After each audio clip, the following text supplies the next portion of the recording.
iyo wageze mu gihe cyawe nta kintu na kimwe kizigira kikwitambika cyangwa se kizakubuza kuba watera imbere kubera ko uri mu gihe cyawe. Ndagira ngo nkubwire neza ko iyo wageze mu gihe cyawe n'ibiti n'amabuye nabyo ubwabyo bishobora kuba byakurwanira. Ahangaha ni hahandi uzajya ubona umwanzi wawe, wa wundi wahoraga iteka ryose ubona ko ari umwanzi, ukabona arimo arakurwanira nawe mu buryo atazi adasobanukiwe, nubwo ataba abishaka akaba arimo arakurwanira. Iyo rero wageze mu gihe cyawe, abakristo cyangwa se abandi bari nyine dufite imyizere ya gikristo twemera Imana, twemera neza ko iyo wageze mu gihe cyawe, uwo ari we wese, umurozi uwo ari we wese, umwanzi wawe uwo ari we wese, icyo yakora cyose ntacyo kiba cyaguhungabanyaho kubera ko uri mu gihe cyawe. Rero icyo ni igihe cyiza buri muntu wese aba ategererezanyije amatsiko cyane, kubera ko nta muntu utifuza kugera mu bihe byiwe. Ariko nanone hari ibintu uba ukeneye kuba wamenya, cyangwa se hari nk'integuza rimwe na rimwe bica mu kintu bita inzozi. Buriya inzozi ni ikintu kinini cyane, kuko niwitegereza uzajya ubona neza ko ibintu bigiye kuba byakubaho, cyangwa se ibintu bigiye kuba byaba. Rimwe na rimwe hari igihe ubibona mu nzozi ukarota ati nyamaraga ndimo ndiyumvamo ibi bintu kuko bikaba. Uzitegereza hari igihe wiyumvamo ibintu bikaba. Ni ukubera iki? Izo ni izindi mbaraga abantu twifitemo zo kumva nyine ko ibintu bishobora kuba bigiye kuba byatubaho, kandi koko bikatubaho bitewe na situwasiyo. Ni umubiri, ni izindi mbaraga ikiremwa muntu cyose gifite. Abantu dufite byinshi cyane dushobora kuba twakora, ariko none tutazi, tutaranavumbura, n'abashakashatsi nabo ubwabo bataravumbura. Ariko ni ikibazo cy'igihe biba bizajya hanze. Tugiye kuba twarebera hamwe rero inzozi zigeze mu 9 zerekana neza ko bishoboka cyane kuri muregereza kuba wajya mu bihe byawe, mbega umugisha wawe, cyangwa se bya benye n'uvuga ati wow, ibi bihe nibyo bihe byanjye byiza ndi kubigiramo. Nurota izi nzozi ujye umenya neza ko uri kwegereza ibyo bihe. Murakaza neza. Inzozi za mbere rero buriya ushobora kuba warota ugahita uvuga neza ko bishoboka cyane ko wageze mu gihe cyawe, ni igihe wowe urimo uraryama ukarota ikintu bita isaha, yaba ari isaha ndende cyangwa se yaba ari isaha nini, cyangwa se ukabona hari umuntu urimo uraguha impano y'isaha, ukaryama nyine ukarota umuntu arimo araguha impano y'isaha. Rero icyo aba ari ikimenyetso cyerekana neza ko bishoboka cyane ko ugiye kugera mu gihe cyawe, ahubwo nimba utanakirimo aba ari ikimenyetso kikwereka ati wow, ubu ngubu noneho ibyanjye bigiye kuba byajya ahagaragara. Babandi banyibeshyagaho, babandi banyitiranyaga, ndakeka icyo ari cyo gihe kugira ngo bamenye aho ntandukaniye nabo. Nanone hari izindi nzozi zijyanye n'icyo kintu cy'igihe, ukarota wenda urimo urabaza umuntu ngo habaye ryari. Nanone hari n'izindi nzozi urota ukarota barimo barakubaza ngo habaye ryari. Ni inzozi ebyiri zifite ibisobanuro bitandukanye. Ubwa mbere wari urimo urabaza, ubwa kabiri barimo barakubaza. Reka ze gusobanurire neza itandukaniro riri hagati y'iryo nzozi zombi. Rero nuzajya urota barimo barakubaza, ujye umenya neza ko uri mu gihe cyawe cyangwa se cyegereje, biri hafi cyane. Nimba umuntu ari kukubaza ati habaye ryari, ukarota arimo arakubaza gutyo, ni ikimenyetso cyiza ku bantu bizera ubuhanuzi ko igihe cyawe kiri hafi.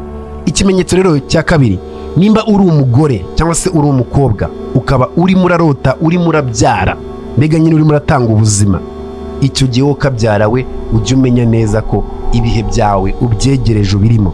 Ibi bintu ubyumve neza, ni ibintu ugomba kumenya gutandukanya. Mvuze urimo urabyara, ariko nanone simvuze utwite, kuko ni ibintu bibiri nabyo bifite ubusobanuro nabwo butandukanye. Ibi ni ibintu ugomba kumva mu buryo bikwiyemo, kuko iyo ubyumvise mu buryo budakwiye, icyo gihe nyine uba ubyumvise nabi. Iki ni cya gihe wenda uba ubona ntabwo ubyegispektinga, mbega nta naho bihuriye pe, nta nubwo wenda uteganya gutwita, ariko ukarota urimo urabyara. Icyo gihe ujye umenya neza ko ari igihe cyawe cyageze kugira ngo ugere muri season zawe nziza, cyangwa se usingire imigisha yawe. Nanone nimba uri umugabo ukarota uteruye umwana mu biganza byawe, nanone ujye umenya neza ko nawe ari cyo gihe. Ni inzozi zikwereka neza ko urimo uregereza ibihe byawe. Izo nzozi ni inzozi ushobora gusanga ukuze utarazirota. Hari ikintu cy'ingenzi ugomba kuba wamenya, buriya kubyara ni umugisha nabyo ubwabyo, kuba ufite umwana ni umugisha. Rero nimba uri umukobwa ukarota uri kubyara, ariko none nturote utwite, kuko nk'uko nabikubwiye bifite ibisobanuro bitandukanye. Nawe nimba uri umusore ukarota ufite umwana, ucigatiye umwana mu biganza byawe, icyo ngicyo ni ikimenyetso kikwereka neza ko ubutsinzi bwawe buri hafi. Icyo aba ari ikimenyetso cyerekana neza ko ugiye kujya muri season yawe y'ibyishimo byawe, ugiye kujya muri bya bihe wari witeze nyine, kuko umwana ni ikimenyetso cy'ibintu byiza. umwana ni umugisha. Nimba ibyo bintu bizi neza cyangwa se warabanye n'abantu bakuru, iryo jambo bahora barivuga. Rero ntabwo byahuriranye. Nurota umwana muri ubwo buryo ujye umenya neza ko ibihe byiza byawe bigiye kuba byageraho, kubera ko yabisobanuye neza ko icyo gihe byamaze kuba byafata shepu nyine. Buriya kugira umwana avuke bisaba ko afata shepu kugira ngo umubone umufate. Rero nawe aba ari ikimenyetso cyerekana neza ko bya bindi byakugoye bimaze gufata shepu cyangwa se bimaze kugaragara, bimaze kwiyerekana uko bigomba kuba bisa. Aba ari ikimenyetso cyiza cy'uko ibyo wasengeye, ibyo warindiriye igihe cyose kinini cyashize, igihe kigeze kugira ngo ubyakire, ubifate mu kiganza cyawe. Ikintu cya gatatu cyangwa se inzozi za gatatu, nurota wowe ubwawe ku giti cyawe ukabona urimo uragashya, mbega nyine uri mu mazi, uri mu bwato, urimo uragashya werekera imbere. Ibyo ubwabyo ni ikimenyetso ndakumirwa cyerekana neza ko urimo urihuta mu iterambere. Hari aho urimo urerekeza, cyane cyane uri mu bwato. Nubwo bitaba bimeze gutyo, wowe ukarota uri mu bwato, ni ubwa moteri, ariko muri mu mazi, murimo muragenda, nabyo ubwabyo ni ikimenyetso cy'ubutsinzi. Izi nzozi nazo ubwazo zifite ibintu byinshi cyane zisobanuye. Hari ukuba ugiye kujya hahandi wahoze iteka ryose wumva ko ushaka kuba wajya, hari ukuba ugiye gukora bya bindi byakunanije, hari ukuba ugiye gucika umugozi w'ibyakuzitiye nyine ukaba urimo urashyiramo imbaraga. Iki akaba aricyo gihe cyawe kigiye kuba cyagera. Rero nuzajya urota uri mu bwato, urimo uragashya werekera imbere, ujye umenya neza ko nawe bishoboka cyane ko sizoni yawe cyangwa se ibihe byo gukomererwa, ibihe bibi byakugoye birimo biragera ku musozo. Inzozi rero za kane nazo ni inzozi z'ingenzi cyane. Nuzajya urota wowe ubwawe cyangwa se ukarota urimo urabona iryinyo ryawe ririmo rirakura nyine, ukarota ubona iryinyo ririmo rirakura. Izo ni inzozi z'ubutsinzi, kuko buriya iyo nta ryinyo ufite uba ufite ibihanga. Rero kubona iryinyo ririmo rirazamuka biba bivuze neza ko hari hope, hari icyizere, hari ibindi bigiye kuba byaza nyine byiyongera. Kuko nanone buriya iyo iryinyo rivuyemo nabyo bifite ikindi gisobanuro cyabyo. Rero kubona iryinyo ririmo riraza nabyo ubwabyo ni ikimenyetso cy'ubutsinzi udakwiye kuba wakirengagiza uko byamera kose. Rwose rero iryinyo ririmo riravamo bivuze neza cyane ko hari ibintu ugiye kuba wabura, ariko ibyo bintu rimwe na rimwe usanga nyine nabyo ntacyo byari bikumariye cyane nimba ririmo riravamo. Ariko nanone nurota irindi ryinyo ririmo rirakura, ni ikimenyetso cyiza kikwereka ko hari iterambere riri imbere yawe. Rero ni inzozi zerekana neza ko hari ibishya, hari ibyishimo, mbega hari ikindi kintu gitandukanye cyane n'icyo wari ufite, hari ibindi bitandukanye cyane n'ibyo wiyumviragamo cyangwa se n'ibyo wabonaga. Akenshi cyane uba usanga ari ibyishimo nyine bije, kuko ni iryinyo rishyashya ririmo riraza. Kuko niwitegereza buriya amenyo akora akazi gakomeye cyane. Aho kuba wabura iryinyo bivuze neza ko uhombye ikintu gikakaye cyangwa se ikintu nyine kinini.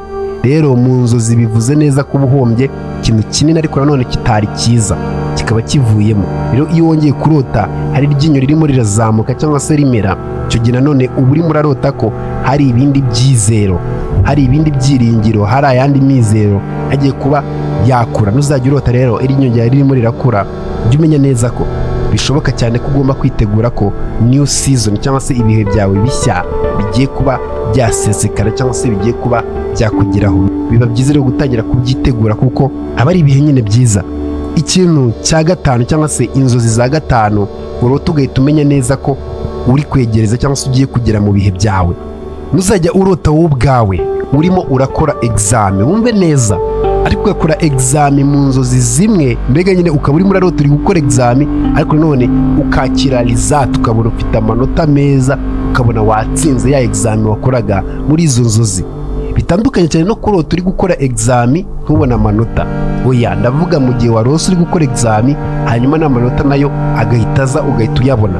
Izo nzozi nazo ni ikimenyetso cyerekana neza ko bishoboka cyane ko vuba aha ugiye kuba umutsinzi, inzozi zawe zigiye kuba zagerwaho. Buriya hari ikintu cy'ingenzi ndetse kiba kinagoye benshi mutumva. Tekereza kurota urimo urakora examen, uzi uburyo examen zigora, hanyuma wamara kurota uri gukora examen ukabona nanone urasubmitinze, utanze impapuro za examen, hanyuma ukabona bongeye bagusubiza examen, baguhaye za mpapuro wakoreye examen, nanone wakitegereza ukabona result ni nziza, watsinze, wapasinze. Ibyo nabyo ubwabyo bifite igisobanuro kinini cyane, ku buryo umuntu wize agakora examen ahita abyumva neza kuruta undi uwo ari we wese. icyo gihe rwose nta banga riba ririmo, uba ufite byinshi cyane wasakuriza, uba ufite byinshi cyane wakishimira, uba ufite byinshi cyane ugomba kuvuga ati wawu, ubu ngubu noneho njyewe ndi umutsinzi, kuko biba bigaragara cyane kandi ubibona n'amaso yawe.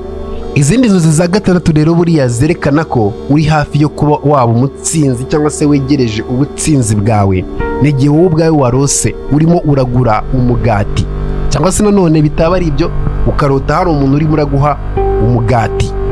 Buriya rero umugati usobanuye ibintu byinshi cyane, ibintu byinshi bifite igisobanuro ariko nanone gitandukanye bitewe n'igihe cyawe cyangwa se n'ibihe nawe urimo urisangamo.